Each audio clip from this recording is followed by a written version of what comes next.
en ont perdu. Alain Mabanckou, Emmanuel Macron vous a proposé il y a quelques mois, comme il l'a Oui. fait pour Leïla Slimani, de réfléchir à la promotion de Mhm. la langue française et de la francophonie. Vous Oui. avez refusé. Oui. Pourquoi?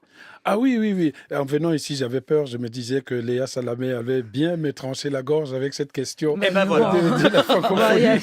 c'est pas tellement un coupe-gorge, là, la Non, question. mais vous savez, Léa Salamé, je viens d'un pays qui a rêvé de la liberté pendant longtemps, le Congo-Brazzaville.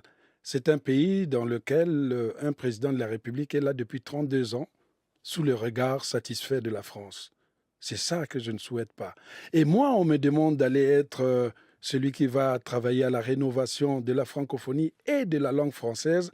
Il y a déjà une aberration parce que ça fait 16 ans que j'enseigne la langue française aux États-Unis, pendant que ceux qui nous donnent des leçons en France dorment, regardent la télé, ils sont contents. Moi, ça fait 16 ans que j'enseigne la littérature des troubadours, que j'enseigne les surréalistes, que j'enseigne les balsaciens, que j'enseigne tout le courant de la littérature française et la littérature africaine d'expression française. Donc, si je comprends bien, vous avez refusé parce que vous trouviez qu'Emmanuel Macron ne critiquait pas suffisamment Denis Sassou Nguesso, pour ne pas le citer, c'est-à-dire le président du Bien Congo. entendu. Pourquoi l'Organisation internationale de la francophonie est dirigée par un secrétaire ou une secrétaire qui est votée par l'ensemble des membres qui constituent la francophonie. Parmi ces membres, il y a des pays africains. Parmi ces pays africains, plus de 80% sont des pays de dictature. La langue française, c'est aussi la langue de la dictature. C'est la langue de la dictature.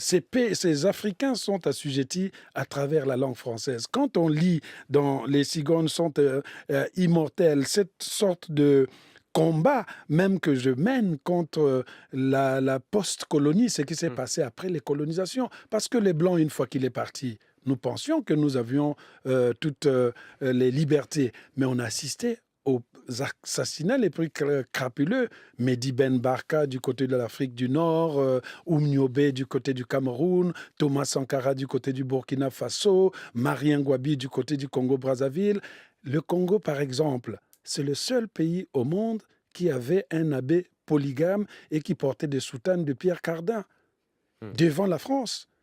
C'est la France qui a posé l'abbé Fulbert Youlou à l'intérieur, au pouvoir au Congo-Brazzaville. Je le dis dans le livre. Il y a une certaine histoire. On pense que c'est l'histoire du Congo qui se trouve dans mon livre, mais en lisant Les Cigognes, on voit concrètement aussi l'histoire de la France. Vous avez les Bob Denard. Pourquoi la France est allée intervenir Pourquoi la France est intervenue à la guerre de Biafra alors qu'elle n'avait jamais colonisé la le Nigeria? francophonie, c'est quoi? C'est la langue de tout ça? C'est un concept néocolonialiste ou c'est autre chose? La francophonie, je le dis toujours et toujours, est la continuation de la politique étrangère de la France par une voie détournée tant qu'elle ne deviendra pas une francophonie des peuples. Je souhaite qu'on vote les secrétaires de l'Organisation internationale francophonie par les peuples. France Inter, il est 8h30.